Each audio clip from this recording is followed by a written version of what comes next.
All right, well, welcome everybody. Thank you for coming out and joining us for our panel on VTuber music. We are UTALIVE. We're a 3-person team that provides custom audio and music services for VTubers and content creators and YouTube video creators and stuff like that. Our 3rd person couldn't make it today, but we'll give him a little intro later. But all right, yeah, let's get the show on the road, man. So we founded UTALIVE in August of 2020, and we've worked with a whole bunch of different clients, including Bishojo, Nijisanji. We also have worked with Offline TV, and many, many more. Really writing that beginning of quarantine rise to Yeah, pretty much, yeah. It kind of all exploded at once, you know? It's so exciting, we're about to hit 2 years. Yeah. So fast. Oh, yeah. Time flies. Yeah. So I'll give a quick introduction of myself. My name is Daryl. I'm the founder and business director, and also one of the composers. What's up? Oh, that's right. I'm gonna change. Oh no, wait, no, it's the same music. Oh, okay. Yeah. Anyway, so I oversee all the projects, and I am also the main point of contact. I manage the UTALIVE account, so if you've ever interacted with us or sent us a DM, you probably talk to me. I'm a self-taught composer, been doing it for about 20 years, and I recently became a VTuber myself, because VTubers are just that fog. Gotta try them to know them. Yeah, exactly, right? One day, soon TM. Alright, so I am Lee. Quick introduction, I'm a pretty average finishing well here. Yes. I always joke about, all of the fun going straight into willing, but I really I would like to claim that's a joke, but unfortunately it's not really a joke. It's like you spend money on things that spark joy for you, right? Exactly. So, I tend to like to work with a lot of orchestral music, but definitely been trying to branch into a bunch of other stuff recently. Well known fact, he's actually a classically trained composer. Or classically trained violist? Yeah. So. And our third composer, who unfortunately couldn't make it today, Miolophone. He's a composer, and I like to call him our stunt composer because he was just really, really good, and he was crazy good at music theory and things like that.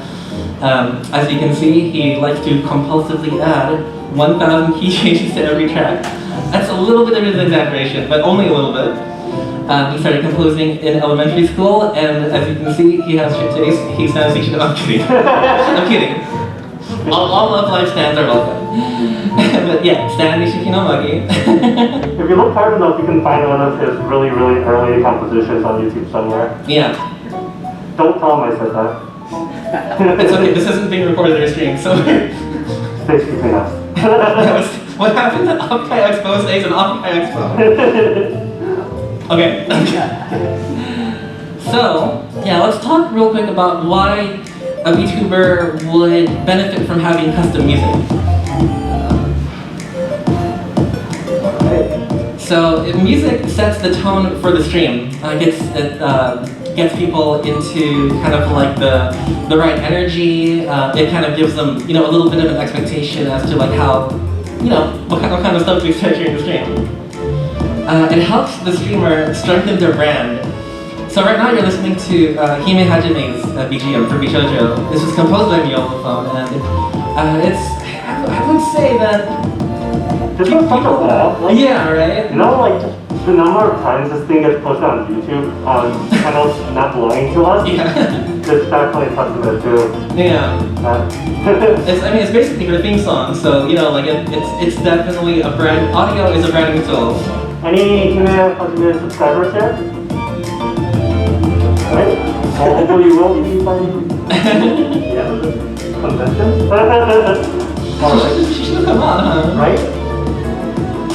It helps. So music also helps the streamer develop a relationship with their audience, and just to kind of touch on this real quick, music becomes familiar, and then with familiarity comes, a bond, and that relationship between the streamer and the audience is something that can be really, deepened with music that the streamer likes and the audience can also vibe with. High quality music obviously increases the streamer's production value. You know, like you gotta open the banger, right? And also just subjective and personal reasons, which is also totally valid. Like, you know, we've had a few clients, a lot actually, who were just like, you know, I just really want a banger track for my starting soon, and you know, like we deliver. And just a really quick fun fact: human beings actually respond faster to sound than they do to visual stimuli. So, I mean, both are important, but auditory stimulus does take 8 to 10 milliseconds to reach the brain versus visual stimuli, which take about 20 to 40. And again, these are really small differences, but a little fun fact. I love how you included that, honestly. Like, it's like, you know, the calendar and this little inspirational quote of the day. I almost wanted to just take these and put one at the bottom of every slide. Why didn't you? I'm disappointed. Next time. Next time. Anime Expo. Let's go. Let's go. Alright. Okay, so I'm gonna put you guys on the spot, okay? I'm gonna play a little snippet from a BGM, and when you hear the BGM, I want you to tell me who you think of. It's gonna be really, really hard, and if you guys don't get it, I'm gonna cry.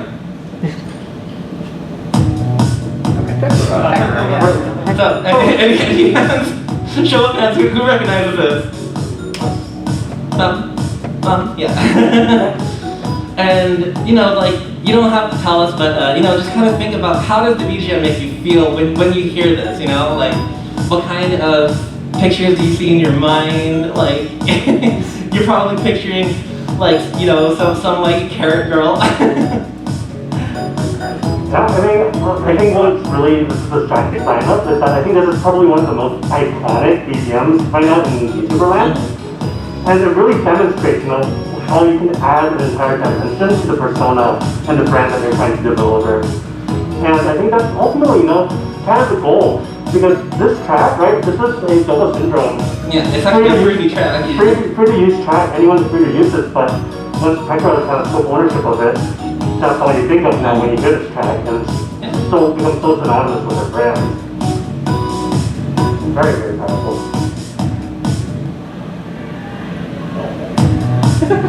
No more pepper. All right.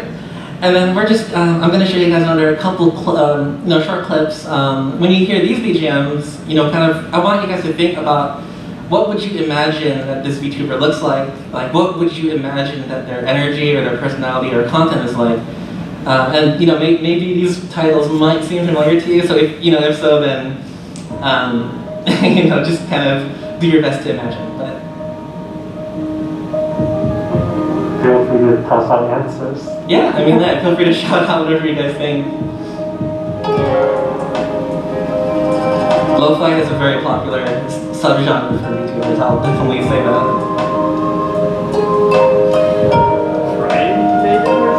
Trending? That's a good one. Yeah. It's very evocative, right? What makes you say Shrine Maiden? Well, the strings. Yeah, the strings. Like the traditional instruments. Yeah. Definitely feeling it, right? You're definitely not some love vibes. You know, right? Did we just leak content? Oh. So this track is actually for a gentleman by the name of RPR. So he commissioned us to do the track for him, and his theme is that he's like kind of like a modern day Shinigami. So he wanted to lean into that, you know, like those traditional elements, but also make it feel like, you know, modern at the same time, which is where the lo-fi comes in. So let's listen to this one real quick. This one's a little bit quieter. So yeah, feel free to shout. Like, what kind of images do you see? What kind of VTuber do you think that this VTuber is? Gothic mischief. Gothic. Nice. I love that. Okay, that captures it so well. Yeah, right. I don't think I've ever heard this VTuber described that way, but no, that's perfect, right? So perfect. Yeah. It's like if Tim Burton got a composer other than Danny Elfman.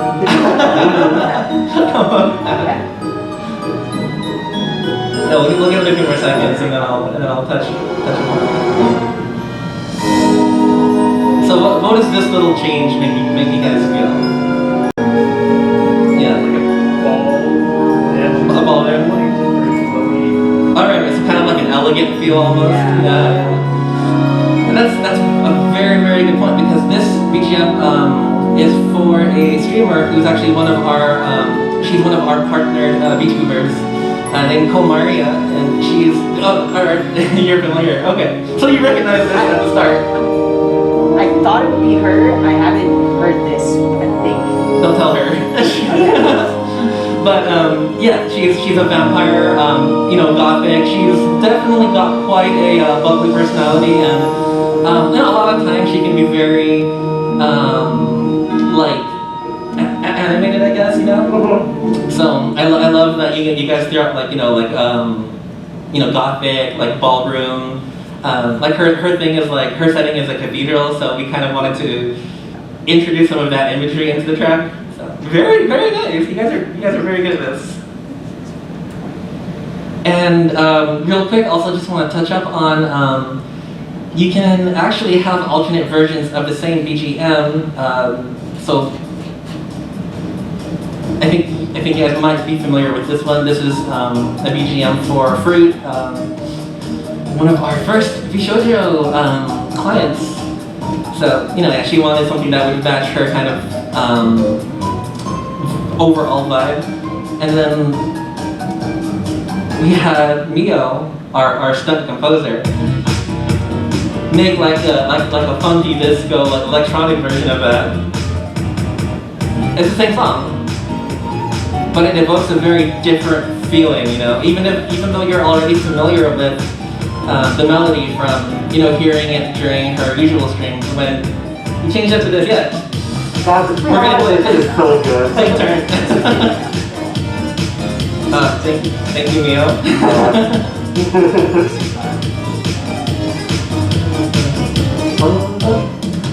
Okay, I love this section because he reharmonized this section where the melody is so different, yet so true to the original. So I'm just fangirling over you at this point. Let's move on.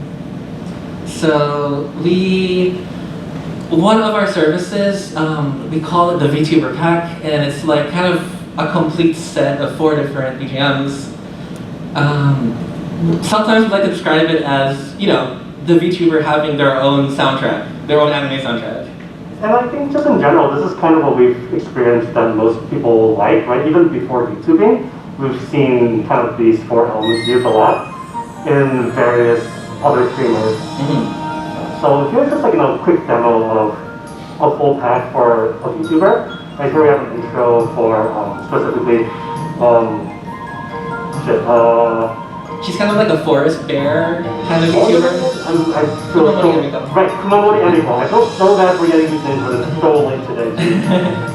This was one of my earlier commissions actually, and you can hear that with an intro, what we're really aiming for here is something just kind of something exciting that you can kind of... Like a welcoming vibe. Exactly. Almost ceremonial in a way. Yep. It might or celebratory. Exactly. It's a little bit hard to talk over, but that's not the point of it. It's just to capture attention. Because usually when you have a starting Zoom screen, nothing else is going on, so you can generally afford to be a lot more louder and have much more colorful things going on for the starting Zoom track. And then as you'll see for the sort of the just chatting and general purpose track, it's a little more subdued. Well, it's a lot more subdued actually in this case. Yep. And then just something that makes it easy to talk over, right? Here it shouldn't be too difficult to both appreciate something in the background that's not trying to capture attention, but also very suitable for kind of augmenting and enhancing the experience. And I think this is kind of one of those areas that's really interesting, right? Because there's a lot of things to consider for chatting. BGM, the main BGM, you really want something not distracting, but also very suitable. I think this is something we'll talk about a lot more later on. Yeah, and then we've also got a lot of streamers also request BRB or idling tracks. And these, honestly, I feel like they range pretty intensely. Some VTubers really like having simple, like this, you know, like really simple BRB tracks that don't really, you know, it's kind of like elevator music almost, but like better. I think there's a lot you can play around with, right? Like Yeah. here we're going for like a slightly more comical approach. So, right? And then there's also a lot who just really want something kind of active to catch their attention. And this is something that's not going to be used very much. They're just going to run to the bathroom. Yeah, but it really depends on the individual streamer at the end of the day. Like, you know, depending on their personality and their content, like a more chilled BRB track could be beneficial, or something really, really hyper and like, you know, to keep the energy up while they're gone could also be useful. You know, and that's kind of something that varies from one streamer to the next. And then of course we have outro / stream ending tracks. And you want to talk about this one a little bit? Sure. I mean, outros, you know, are also kind of more of a wild card as well. You tend to want to like, you want something that feels good ending your video on, and obviously this would vary from, you know, personality to personality. But it gives you a chance to like, you know, explore something like, if you have, what I find is like, you know, if you have a really active intro, sometimes it's nice to have a more subdued outro, and vice versa. But you know, some people want to end out with a blast, and they'll go out with a blast. Yeah. And some people want to just, you know, kind of like chill until the stream officially ends. And, you know, one thing that I'm sure y'all probably picked up while listening to these 4 tracks is that they all have the same general theme. You know, like they've got similar instruments, they've got kind of like a similar melody, but it's not like the same exact thing every time. And again, that just kind of plays into the whole familiarity and creating like a unified brand, if you will. So, you know, why don't we continue? Yeah, I mean, one thing is like, you know, those 4 are kind of one of the big things that we recommend to a lot of VTubers. So if you're a VTuber or, you know, a VTuber, that's the time you want them to commission. Tell them specifically, go to UTALIVE for a VTuber that commission. Hashtag sponsored, not really. Oh, I scared someone away already. Sorry. Oh, and so VTuber music isn't necessarily limited to just what you hear on the stream.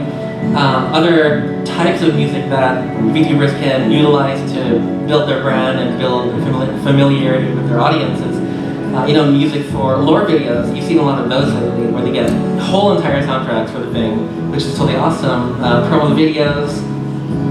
You know, like little stingers and transitions when they change from one thing to the next. Covers, original songs, which you're hearing the instrumental for one right now.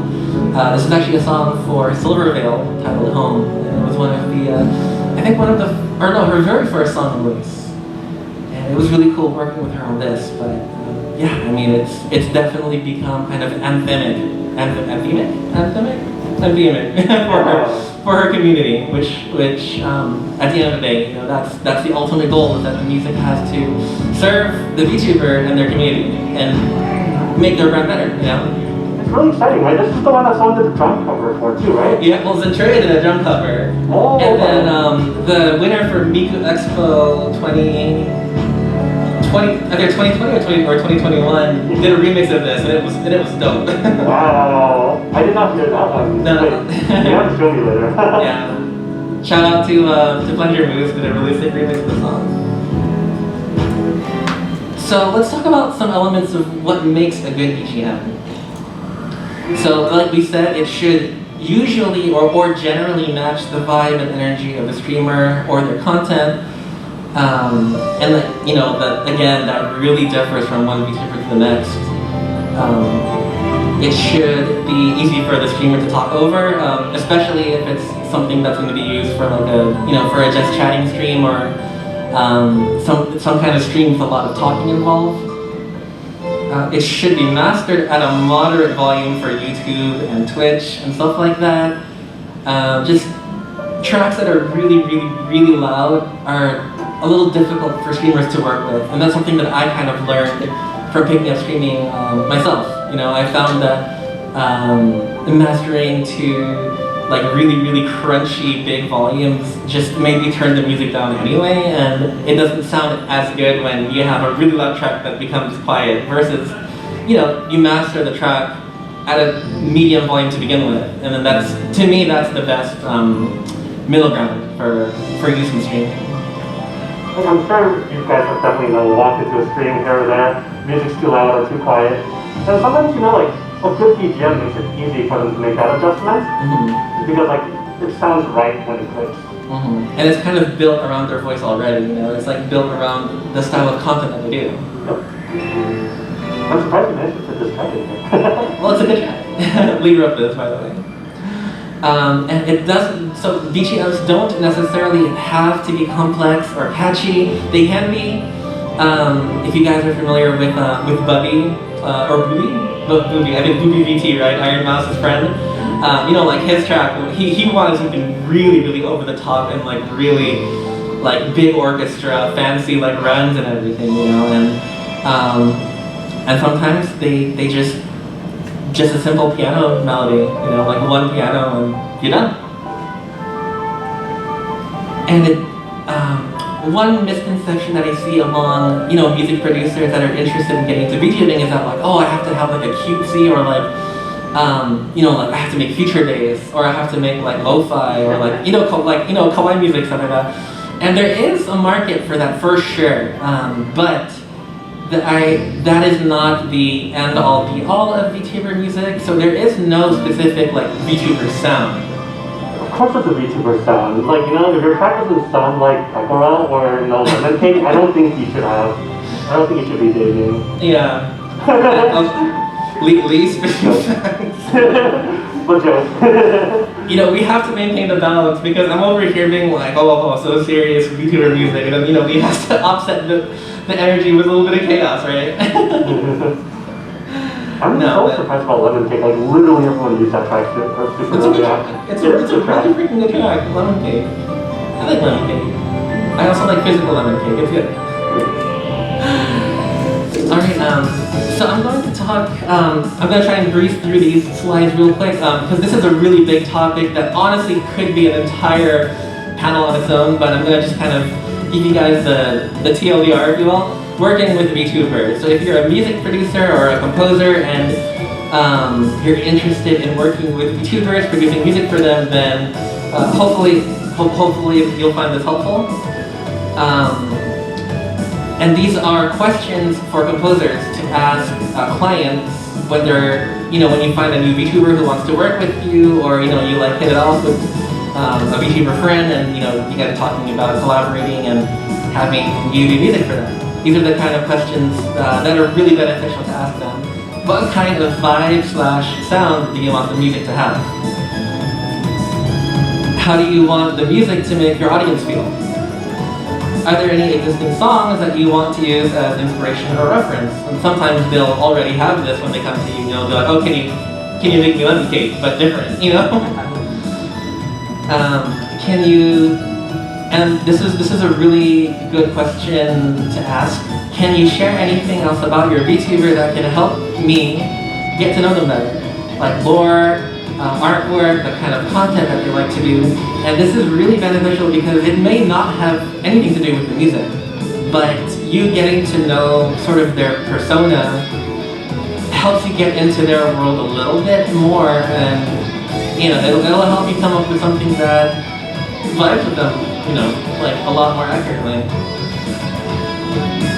And this is my favorite question to ask. What are some of your goals, hopes, and dreams as a VTuber? People don't really ask this question, but I think it's a really good question to ask because at the end of the day, when you're working with someone on a creative level, you want to be able to support their goals, you know, through your craft, which in our case is music.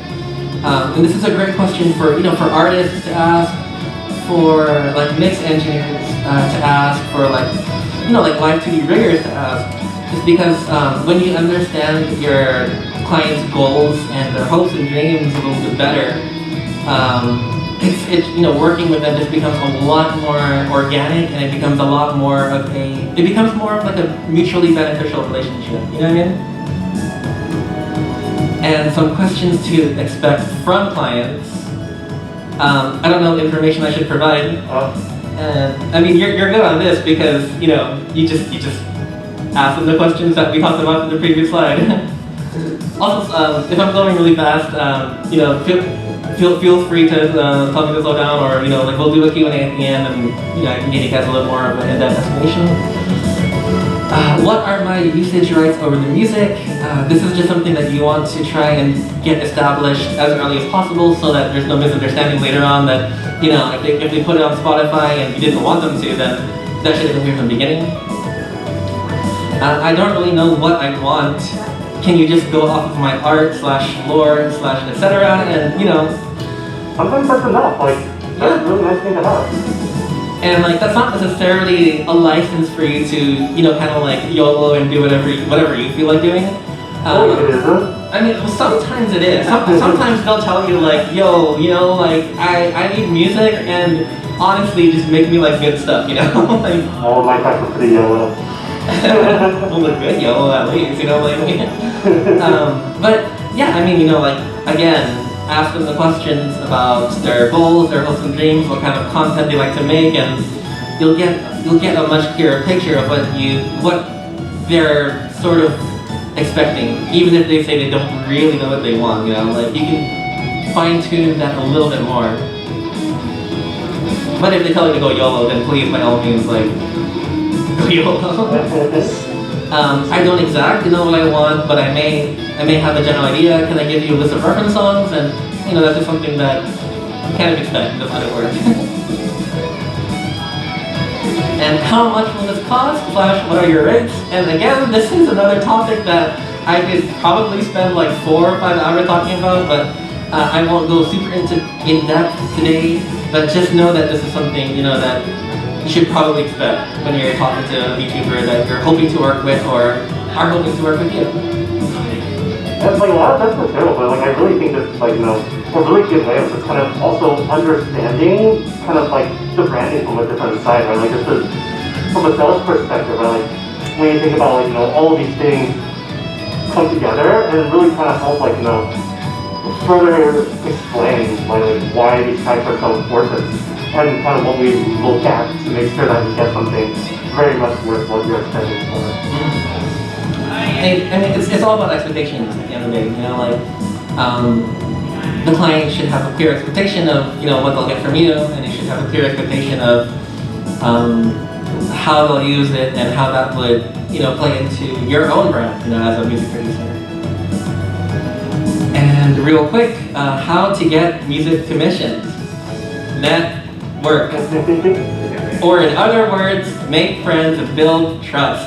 People work with people that they like. It's that simple. And you can do that by hanging out where VTubers hang out. You know, whether that's on Twitter, like engaging with their posts, in Discord servers where they like to hang out, just engage with VTubers and other VTuber fans. Be active on social media. Now, this. I'll cover more on this in the next slide, so I'll skip for now. And just be nice, you know, be a good person, be decent, be professional. Like you don't have to be like super businessy and stuff, but like just be pleasant and don't be a jerk, you know, like just that simple. And then I'm going to elaborate now more on the social media aspect. Post your work regularly and be consistent.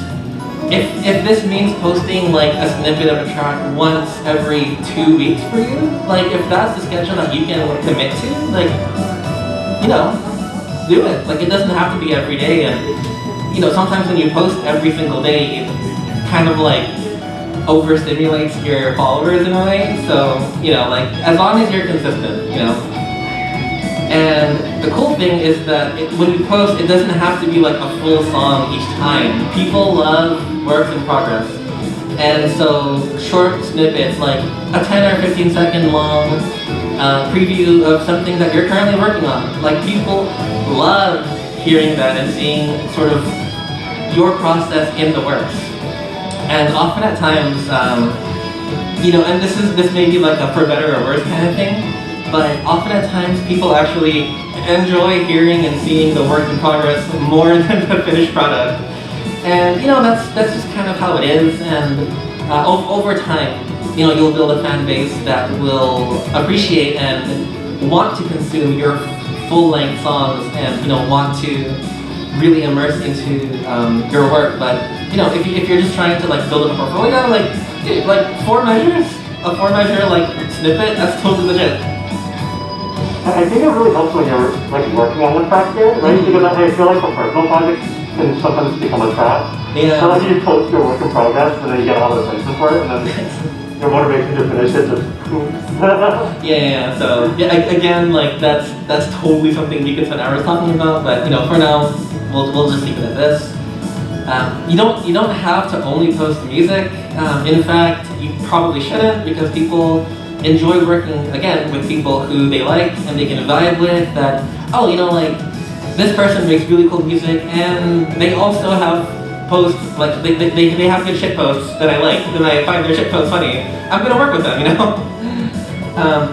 The balance between professional and personal posts is, I think it varies from one music producer to the next. It really depends on your own brand and your own persona and how you want to sort of present yourself to the world. So, you know, like just find your own balance, what works best for you. Try to experiment and be creative with how you present your music.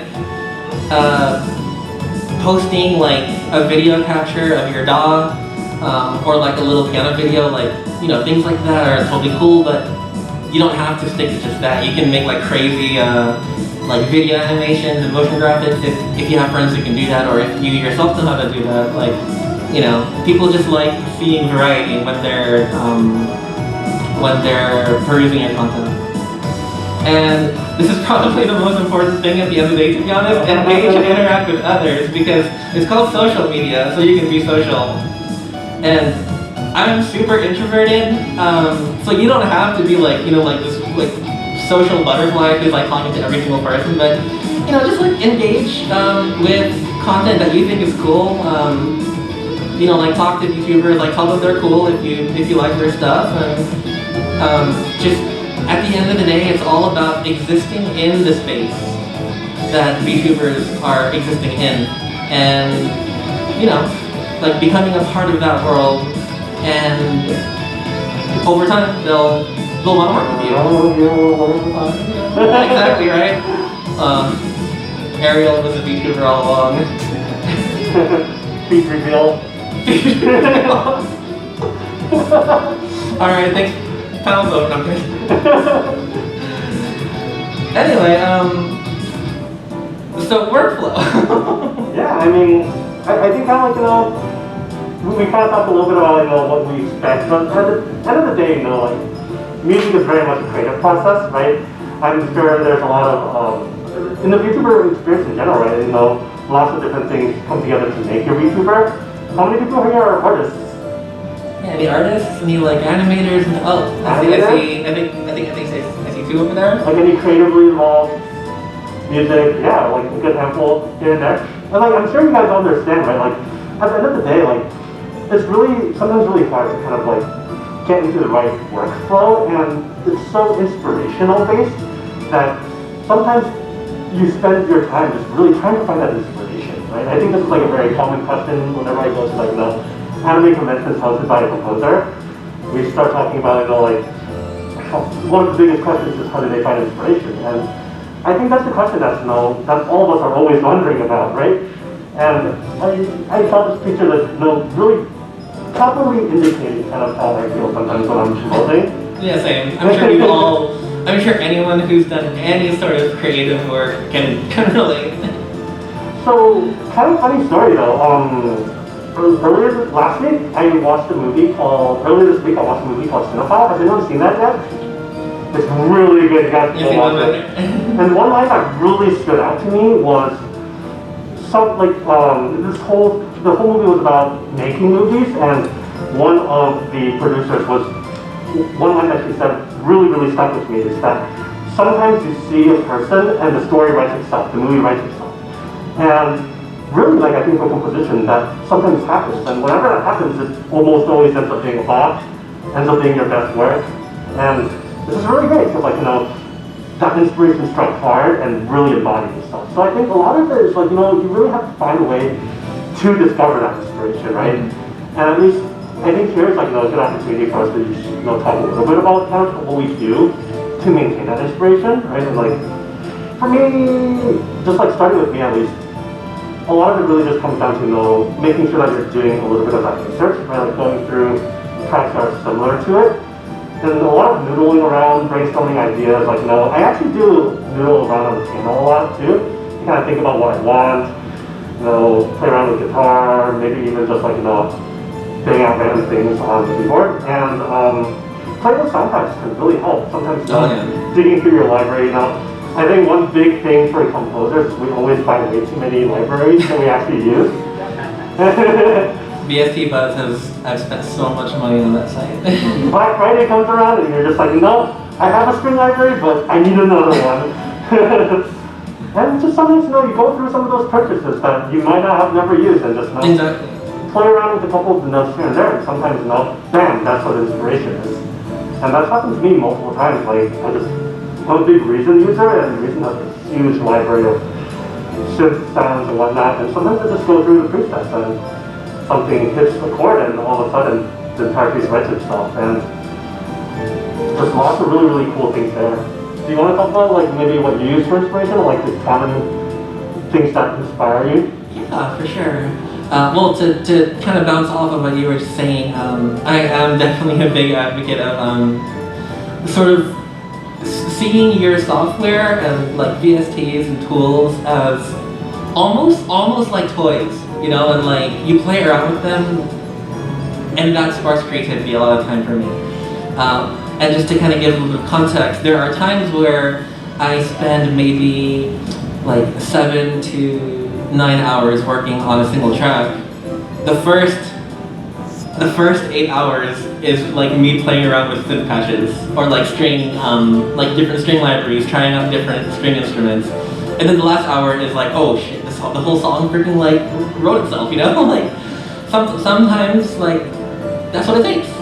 And it's not just us, right? Like if you look in the greater music industry, like anytime you just listen to interviews or whatever, they talk about this all the time. A lot of, you know, big producers today, a lot of artists today, like they just drop a loop, you know, GarageBand loop, Logic loop, and then you just know you drop beats on top of it, and then before you realize you have a whole new piece, and then you just replace your loops or don't replace them, and you can still have like something really, really fantastic. And I think a lot of it is just, you know, really going in there and just treating it as a source of inspiration. Yeah, for sure. And one thing that it's sort of like my own personal philosophy is I try not to be afraid of making mistakes. You know, like I will try like every idea and I'm like, oh, okay, like I wrote 16 measures of music and it sounds like crap. That's okay. You know, I tried the idea and it didn't work out. Like it sounds stupid, but you know, just say goodbye and move on. Because I think when you try to put the pressure on yourself to like, oh, I gotta make something cool, like, you know, maybe you got like a really, really big client or something, you know, and I definitely felt this working on some of the VTuber tracks before, like earlier on. I was like, oh, like I gotta make like this crazy good track. I gotta make a banger. At the end of the day, you know, like you have to welcome yourself to making mistakes along the way, because if you don't make mistakes, then you're never gonna finish track, you know? Like it's just part of the process for me. As for like finding inspiration, a lot of the time, like I love to watch the actual streamer. You know, I watch a couple hours of their streams and just to kind of, you know, like they've probably already given me a little bit of a rundown of like, you know, what the kind of content they make. But at the end of the day, experiencing it for yourself is probably like the best way to get a feel for it, you know? No, I really love that you brought up, you know, the idea of accepting failure, because I think that's something that's so important to kind of keep in mind, even especially as you get better. Mm-hmm. Because, you know, as you get better and you start being able to look back at even your own stuff and like, wow, I wrote these, like, you know, I wrote these bangers in the past, and then you kind of almost feel pressure to live up to your own standard, right? And a lot of the times that just creates a wall in front of you. It makes it really hard to break. Like the only way you break through that is by making some of these failures and finding a way to bring out that next big thing that's fighting you. And sometimes honestly, sometimes the failures end up being the banger, you know, like, welcome to happy mistakes, and I'm a totally, like, crap piano player, so whenever I record stuff on my MIDI keyboard, I'm like, oh, that key wasn't supposed to be there, but I don't dislike it, so I'll keep it, and then sometimes that note ends up being, like, the note, you know, like, that leads to the next idea. Jazz. Improv, baby. Totally relatable. I've definitely done that before. I was like, I even typed up my sheet music. I'm like, this is exactly how I'm going to play it. Misses a note. That note sounds better. Yeah. I think you touched a little bit on the research aspect earlier, right? Like, briefly mentioned it, and I think like this is kind of like to kind of bring it back, right? Like I think we've stayed relatively general, kind of like our approach to something. But I think one thing that I really enjoy about working with UTALIVE, working with Daryl, working with Neil, is that we all love exploring genres, right? Like I know like a lot of this is obviously a really great topic that like people have a lot of different ideas about. But kind of one of our core philosophies for UTALIVE at least is the idea that when you learn different genres, it becomes a greater part of your toolkit. Each genre that you learn, each genre that you become able to write, doesn't just contribute to those genres, it contributes to everything that you write. It contributes to your toolkit. And that's why, like, just kind of a meme here, like, no one can become Yoko Kanno because she's kind of a god, but... kind of a god, but, like, perfect example, like, literally touches so many different genres, so good at all of them. And kind of like, there's so... The way that you get to that point, right, like, especially for a lot of composers, oftentimes, I talk to a lot of my, like, the other VTuber composers, and very frequently you hear people say, like, I can't write that kind of stuff, or I don't know how to write that kind of stuff. And the thing is, like, no, I can't write this stuff until I write it. It's kind of a catch-22, right? My first jazz commission was rather difficult, and spent a lot of time just kind of like watching videos, and just kind of rolls into number 2, right? You really want to embrace those cliches. Like, how do you learn a genre? You listen to music as popular. You find out the cliches and think about why these cliches really work.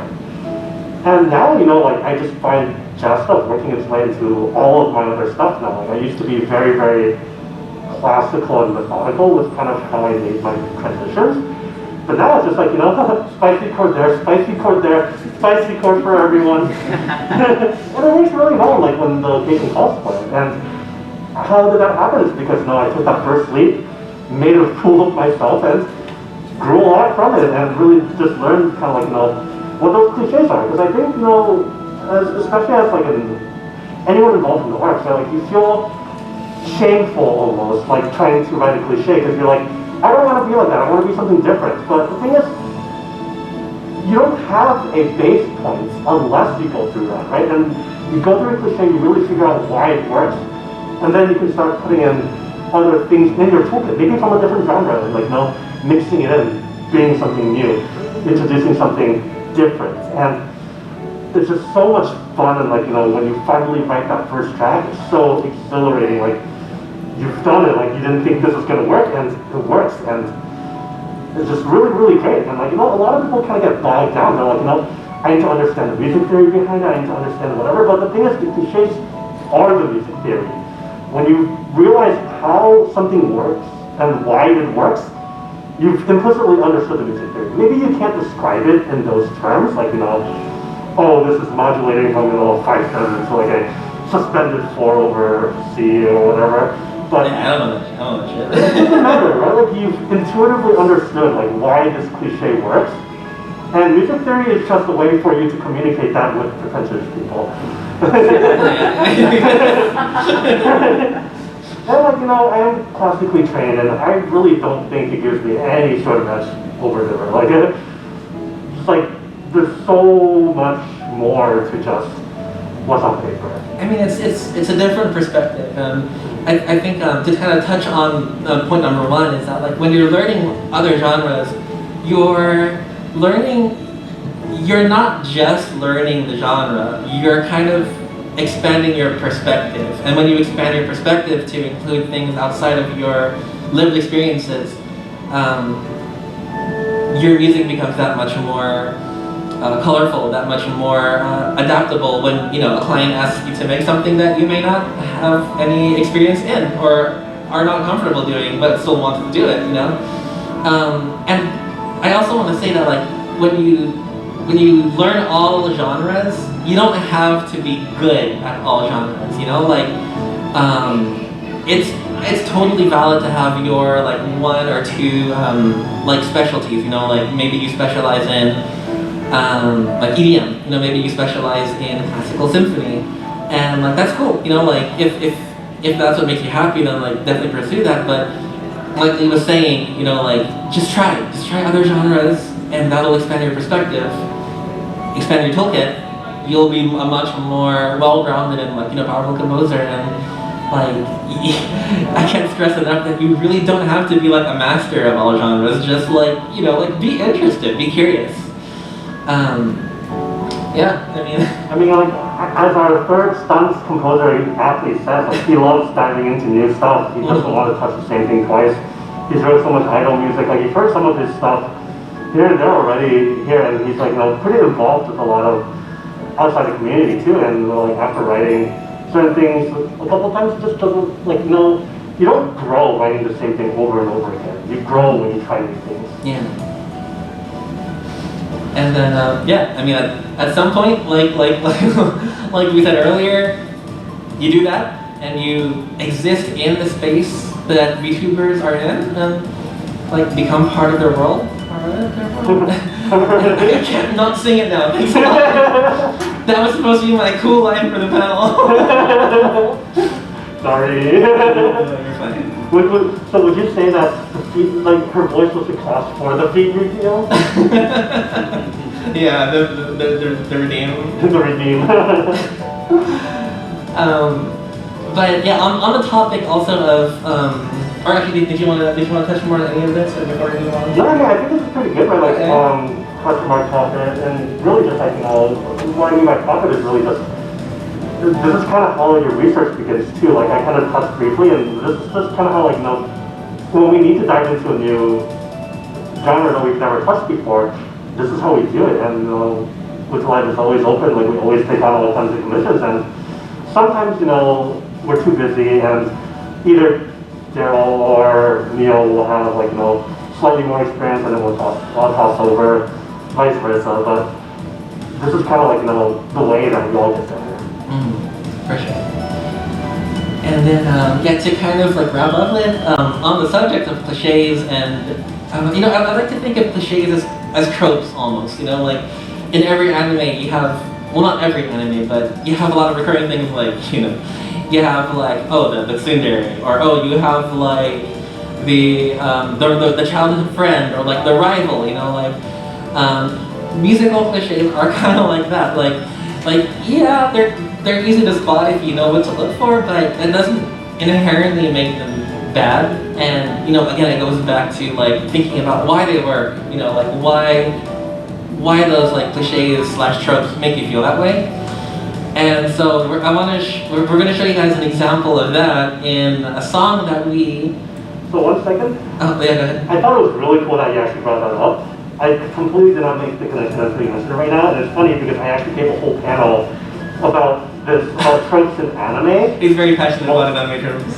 Like multiple times, like this is literally where the term meme comes from. Right? Like back as like Richard Dawkins used the word meme, like it really represents kind of like like it represents like a facet of a trope that like the thing is like it's so useful for VTubers in particular because it immediately recalls like certain tropes immediately allow the audience to know what to expect. Like immediately, like they can associate and they can relate to it immediately. Kind of like the examples that we gave in the very beginning, right? And Pirate is basically a meme at this, or the BGM is basically a meme at this point. Right? Well, I mean, different use of the word. Different use of the word. But, yeah. Oh man, that's really exciting. You think we have rehearsed this and I would have discovered this earlier, but it literally just came to me. It's okay, we're expanding our perspective in real time. Yeah. We're living proof of the panel that we're talking about. But yeah, we'd like to close out with an example of how we embraced the cliches and how we kind of like went full force with the tropes, with the cliches, in a way that worked really well in the end. So this is a song featuring the original 3 UTALIVE partners, Komaria, Yamane Chika, and Meg Mint. We made this was for kind of like Christmas / like winter season in 2020, back in the year that we first founded UTALIVE.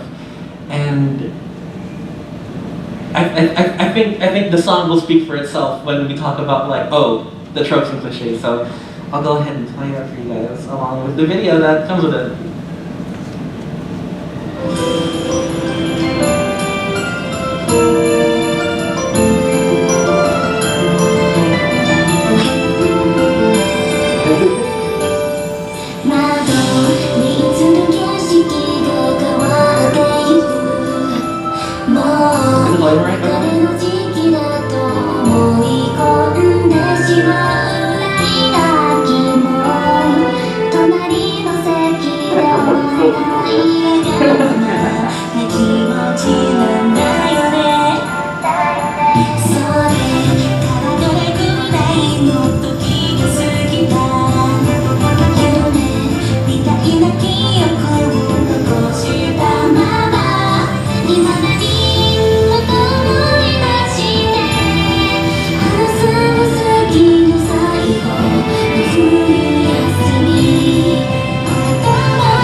I'm sure.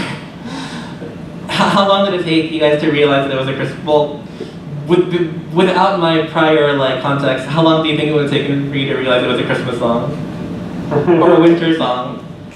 Yeah, the freaking sleigh bells, right? Yeah, what's the first beat, sleigh bell? The first beat was sleigh bells, yeah. And we had like the, well, Lee's a big fan of Christmas music. I am too. So like, you know, we did a bunch of stuff like, we put in like Christmas chords, and like the string runs were very inspired by like old classic Christmas tunes and things like that. Tambourine, lots of tambourine. Lots of tambourine. At some point we were like, you know, let's just make Snow Halation but like different. Yeah. So the song was a big hit with each of the streamers' respective communities, and it was at the end of the day it was very tropey, you know, like but that doesn't make it inherently bad or inherently like cheap, if you will, you know. But yeah. And, that's the wrong button. But thank you. Thanks everybody for watching. You can find us online at utalive.pro. We're on Twitter also, UTALIVE.pro, and you can get in touch with us by email.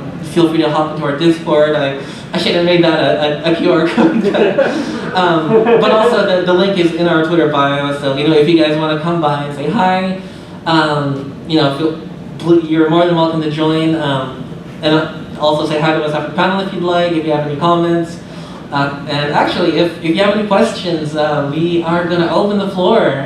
Feel free to ask anything about VTuber music, about not VTuber music, about, I don't know, dank memes, whatever you want to talk about. Like, the floor is yours.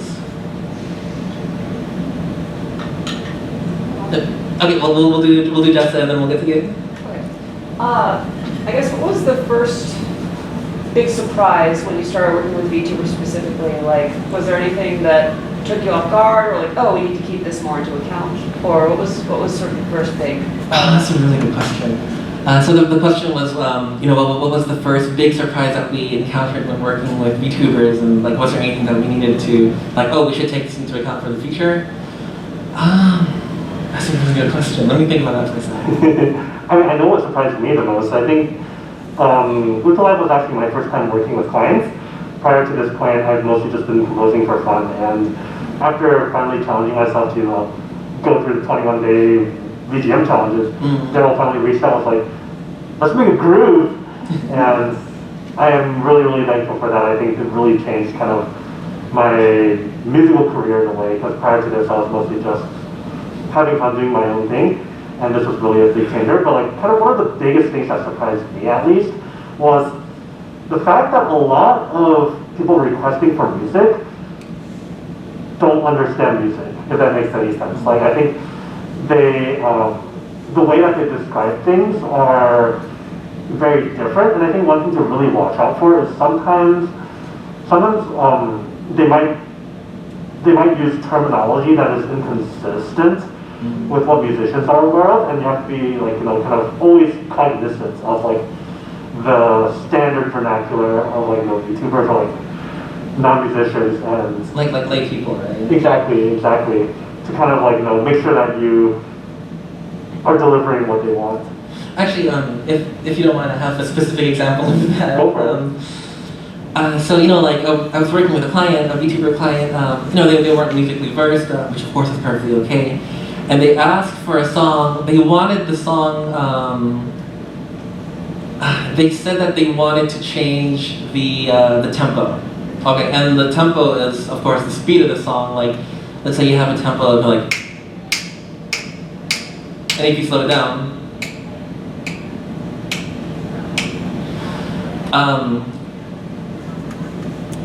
What they meant to say, and I took their request, like for at surface level, and what they meant to say was they wanted it to have a different time signature.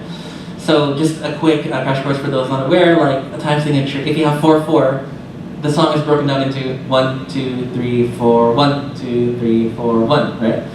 And they wanted something that was more of a waltz. So you've got like 1 2 3 1 2 3 1 2 3 1 2 3, But they said tempo. They wanted a different tempo, and they wanted tempo to be a little bit more slower and like a little bit more like ballroomy. And I think ballroom should have been like the word that would have alerted me to be like, to clarify, like, oh, like maybe I'll present an example of a song, like a waltz song, and I'll be like, oh, is this what you mean? Like, do you like the beat of this? Like, do you like the beat and like flow and rhythm of this song? And if so, then like we'll do that. But sometimes you kind of have to be careful.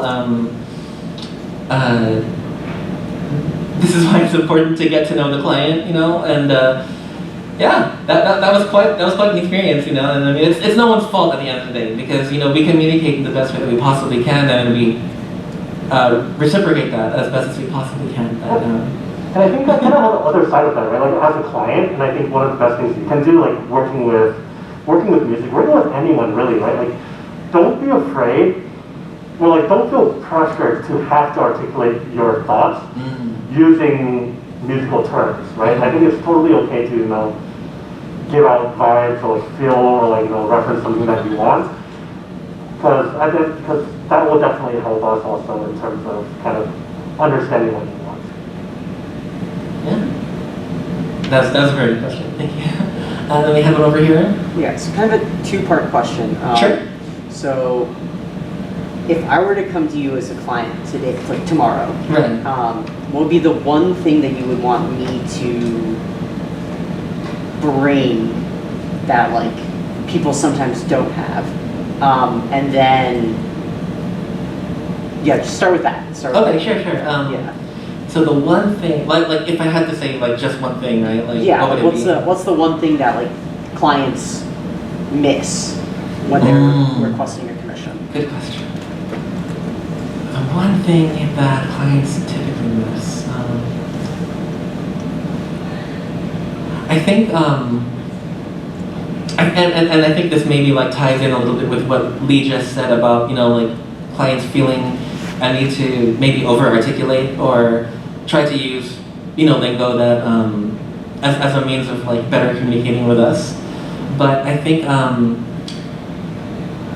sometimes, you know, when I ask them like, oh, what kind of vibe, what kind of sound do you want, and then like, or like, how do you want this to, you know, make the audience feel, questions like that, and they may respond with, you know, like, oh, I want, like here's the reference song. Is like I pretty much want this exact song, but like, you know, like different, you know, which is fine.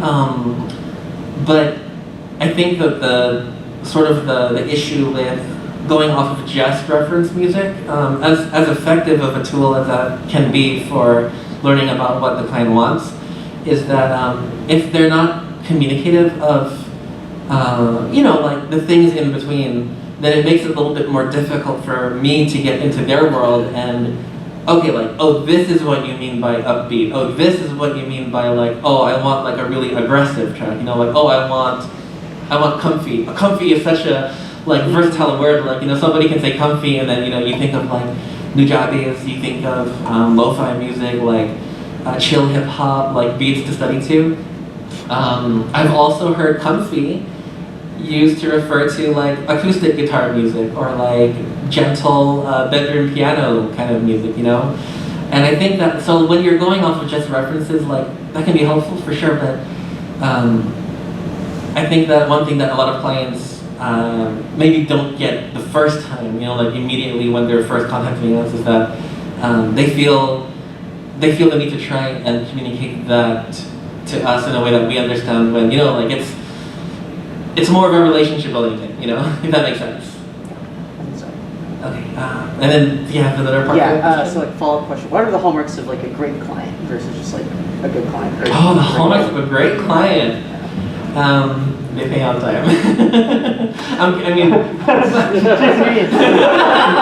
benching roles are gonna roll themselves. I know, right? I'm like, I gotta roll for Yelan, you know, like I gotta build up the Yelan funds. Like 7's delayed. Yeah, it's so sad. Oh, I mean, I do mean that in sincerity, because I think it's kind of like a great client is one that respects your time and your input as much as you respect their time and their input. So you guys don't want to be wasting each other's time and, you know, like playing games or, you know, anything like that. Like, and we've been very fortunate to not have a lot of those types of clients. And obviously, I'm not going to put anyone on blast because, you know, I don't like doing that. But yeah, a great client to me is someone who respects, like, or with whom we can have mutual respect of time, of creativity, of ideas, and yeah, I mean, like, to me, that's the ultimate thing. Because everything else, like, you know, paying on time, giving good feedback, giving like, you know, critique that isn't mean-spirited. Though I have learned to, you know, like, deal with that and not like take it personally, kind of thing, because sometimes you kind of have to. But you know, all those things branch from respecting each other's time and creativity, if that makes sense. That's a great answer. Thank you. I mean, like, kind of going along the lines of that, right? Like, I really think, I think the respect part is, like, you know, really important. And, like, work to, like, you know, offering a service or trying to get a service, and really, like, you know, someone that communicates well. And, you know, it doesn't mean, like, you know,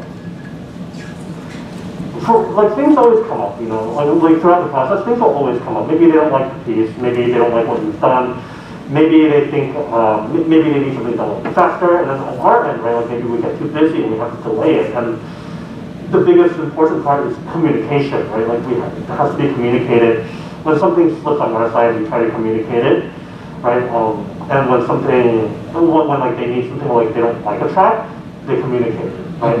So, like, sometimes the worst feeling is, like, you know, they accept your track, and then you get the feeling that maybe they have something to say about it, right? And, like, really, like, making sure that your voice kind of, like, how you feel and whatnot is pretty important, I think. And really just that kind of communication really, really helps. And, like, you know, when something gets closed out, properly closing it out. Yeah, because I mean, like, you know, like, life gets in the way on both sides. You know, like, we can't always be 100% on delivery time. Like, you know, life happens. Likewise, like, clients, even a client who means well and may, like really, really respect and value your time, something may come up for them and they may not be able to make a payment for, like another couple of weeks or even a couple of months. But I think the most important thing is that, like he said, that's communicated. Usually people don't really mind too much. If something has to be delayed by a little bit, whether it's a draft from the composer or payment from a client or like feedback from a client, like as long as they know that you're alive, I think, right? Yeah, and like absolutely, and I think sometimes that involves reminders on both sides, right? Like if we get really busy with stuff, right, and something gets lost, like definitely poke us about it, like. And likewise on the other side, sometimes you submit a track to somebody and you don't get feedback on it for a while, and like poke them, and they're understanding and we'll be understanding. So there have been projects where we'll submit a draft and then they'll be like, okay, I'll review this ASAP, and then like 5 months later, they finally get the feedback, and usually they give us a heads up like, oh, give me some time, I'm really busy, or you'll see them on Twitter being really busy or something like that. But just communicate it, and it'll be fine. Any other? We'll do you, and then we'll do you after. Yeah. So how do you coax what the client really wants when they're really bad at describing? Very good question. How do you massage that? Okay. So how do you coax? Is that imply that it's for me? Yeah, I feel like you've generally dealt with a lot of the more difficult clients. Okay. That's true. I guess since I'm also the point of contact, so everything that Lee and Mio work on, I also gets filtered through me. So how to coax out the true what's in the client's mind, when they may not be able to communicate that themselves very well. Questions don't hesitate to ask as many questions as you need. Going back to the example earlier about I wanted it to be slower tempo, but they meant they wanted it to be a different time signature. I'll show them examples of that and then be like, oh, is this what you want? And then really for me, I find that honing in less on the ultra specifics of how they want it to sound versus how they want it to feel, because a lot of times I find that when I ask how do you want it to sound, that's when clients who may not know how to convey music terminology, that's when they tend to try and maybe overcompensate the most and try to be try to use correct terminology, or they may not be able to communicate it in a way that makes sense to a musician. But when you ask about the feel and the vibe, their audience, what kind of audience do they have? What kind of, who, you may ask, oh, what's your typical viewer who goes to your streams? What kind of music do you think they like? What kind of music do you want? What kind of experience do you want to make? And I find that leaning in on those questions that may not be musically aligned will bring out some of them more subtle specifics of what they've got in mind. And if you're already in the process of working with a client, I also recommend working in small iterations. Compose maybe a 10 to 15 second draft of something, and then be like, oh, is this kind of along the lines of what you were thinking? And a lot of the times, they'll say, they might say no, they'll be like, oh, this isn't what I was thinking at all. But having that little 10 to 15 second snippet of the thing that they didn't want pushes out of them oh, I don't like the bass line, or oh, I don't like the drums, can you make it more like this? Can you do this? Can you add more of this instrument? Or oh, the melody feels too kiddish or whimsical, things like that. Versus if you produce a whole, if your first draft is a completed track and they don't like it, that feels bad, you know, and that also is more time for you to have to work around. And I mean, sometimes I do set like a complete like full-length track as the first draft, but I think that's more in situations where I've already established like rapport with the client, like we've worked together before, you know, like we sort of know what to expect from each other. But if, you know, if a client's being a little like dodgy with answering like, you know, what kind of music they want, then by all means, you know, like work in small iterations, because it's less time for you to compose, and it's faster for them to give feedback to. Does that help? Does that answer your question? Yes. Awesome. And I think sometimes like it's really important to keep in mind that like, you know, they don't necessarily know what they're looking for, and it's our job as, you know, the composer to kind of create that brand for them, right? That's true. Yeah, that's true. Yeah, like definitely like it is, the music is their vision as much as it is your vision, you know, at the end of the day. So you know, like if you have a particular idea and you're not sure if it aligns with what they're thinking of, like feel free to say, oh, I'm thinking of adding like a little Miyazaki piano in this track, you know? Like how do you feel about that? Like, does that sound like something that you'd be interested to hear? And then they'll either be like, no, that's not at all, or they'll be like, oh, you know, like, I'd be curious to hear, or they'd be like, hell yeah, I want that, you know? So honestly, it's questions, like, all commissions, all business relationships are about questions, and, you know, so don't hesitate to ask too many. Like, I think I definitely lean on a little bit more of the yellow side when it comes to composing. Like, there's definitely some times where, like, you know, a client has given me a description of what they want and like pretty specific things about like what they want. But like, I'll look at their character, right, and get inspired to write something slightly different, like really pushing kind of the boundaries of what they specifically requested. And you know, sometimes it works out great, sometimes it doesn't work out at all. But like, you know, when it works out great, it's just like, you know, a lot of excitement on both sides. It's just like, oh, this is actually what I wanted. This is so good. And when it doesn't work out well, right, at least, hey, you threw out that initial shot and you have a much better idea of what they actually want and more certainty that that's exactly what they want. And I mean, you know, again, if you do want to try and diverge a little bit from what they're doing, then smaller works in progress, you know.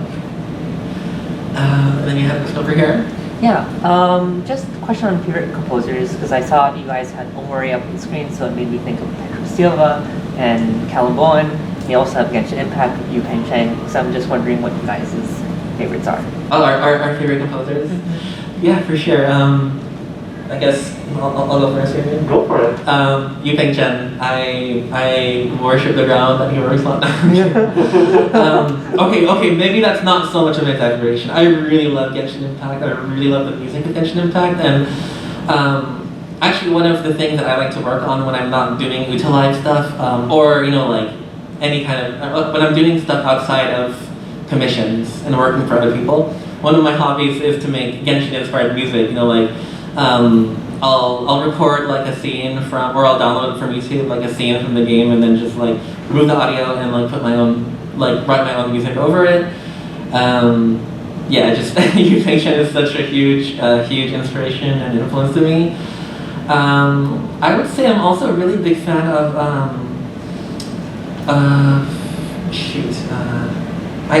his name always slips my the composer for Nier Automata, Yukina Isahiro, Keiichi, Okabe Keiichi. I'm a huge fan of his work as well. And this is stuff that isn't always apparent in the, you know, UTALIVE commissions that we do, since that's kind of like a split between the client's vision and our own. But you best bet that anytime I'm able to sneak any of that in there, I do. How about you? You want to talk about? Oh man, my favorite composers? Well, I mean, I already listed one of them on the slides earlier, right? Yoko Kanno, I think, is like really inspirational to me.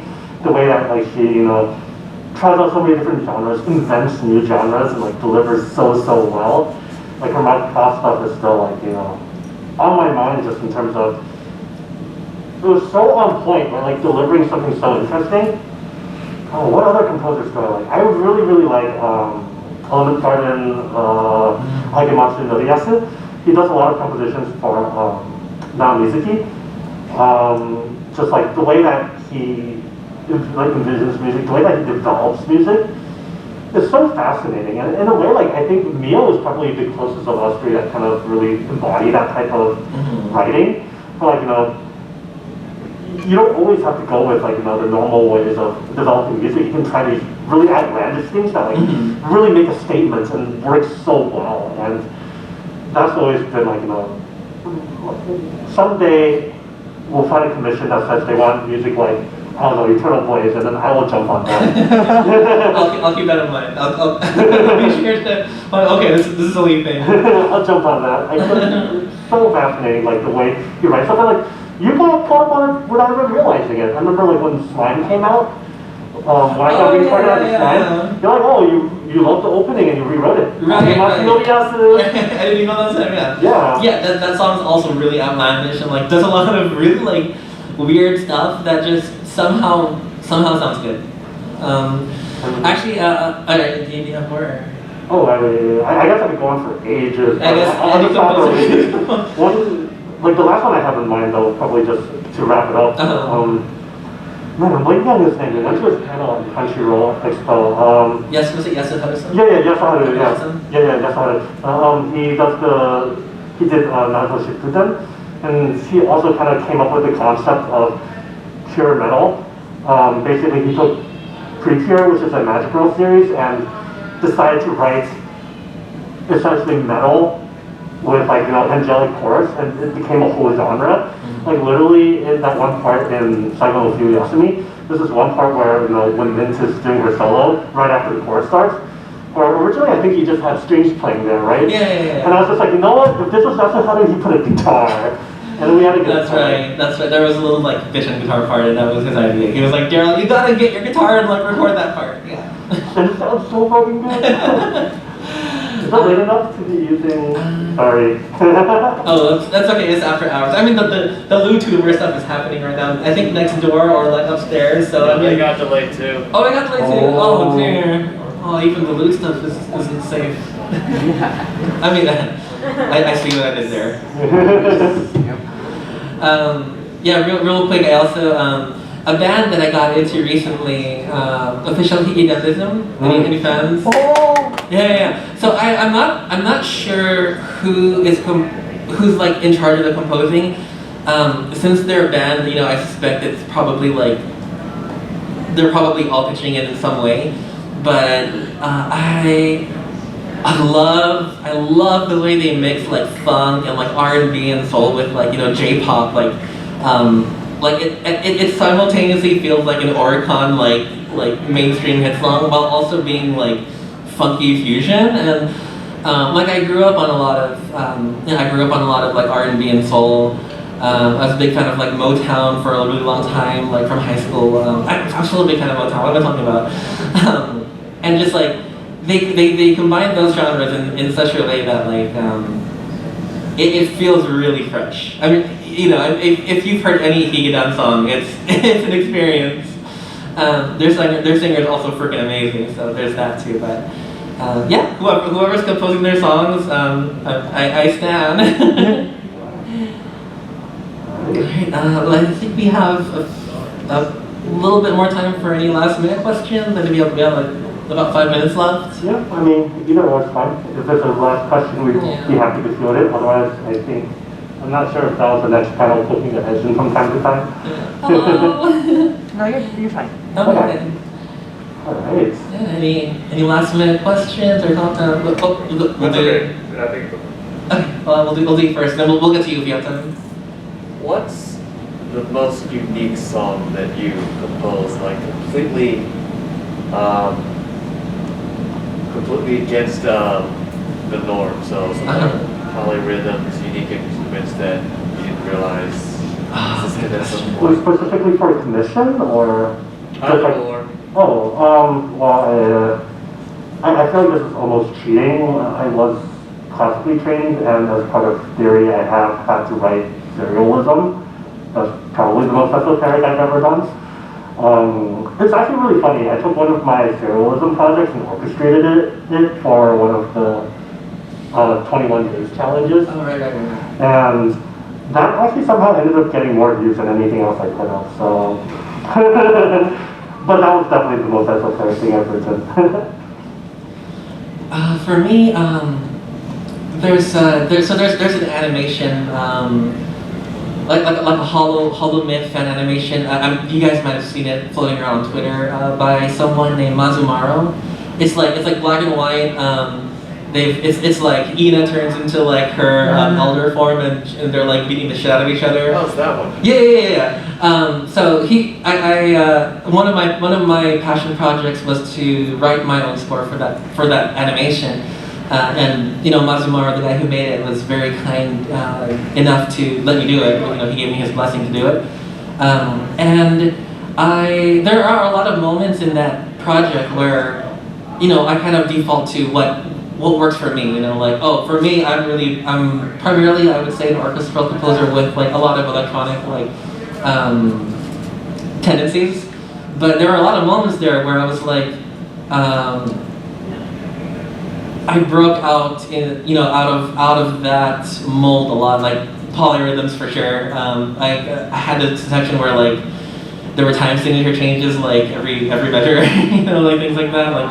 It's like the drums are like doing a thing, and it's like the bass is like, all right, I'll see you in like 12 bars, and then we'll hang out or something. So there's that.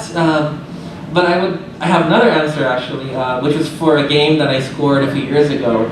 And so my thing, especially at the time, was like I was really big on like JRPG music, like big melodies, like catchy hooks. And that game was very much had the kind of space and environment for that kind of music, But one of the tracks required me to go extremely minimalist, which I'm personally not used to. So it may not like go against the norm per se of like, there are a lot of very good minimalist composers out there, but Lucky Star Theme. But that for me was definitely like a learning experience in kind of toning down, and like not, and saying more things with fewer words musically, if that makes sense. That wasn't something I was accustomed to at the time. And I hope that answers your question. I think we have time to answer that last one over here. So what if like a client wants to have music in a certain genre which you're either like less comfortable with, or like you don't have as much experience with that type of music? We get that a lot. Yeah, I think we kind of mentioned it earlier. Like, I don't think we've necessarily turned down any clients yet, because usually someone's up for challenging it. And kind of like what we mentioned before, right? With genres, it's all about really throwing yourself out there. And immersing into the world of that genre, Exactly, right? And the thing is, it's like, it's so easy to put a lot of expectation on yourself. Because I think one of the scariest things about writing in a new genre is you want it to be authentic or traditional to somebody who really understands that genre. And the thing is that, the person who is requesting that genre probably is not that.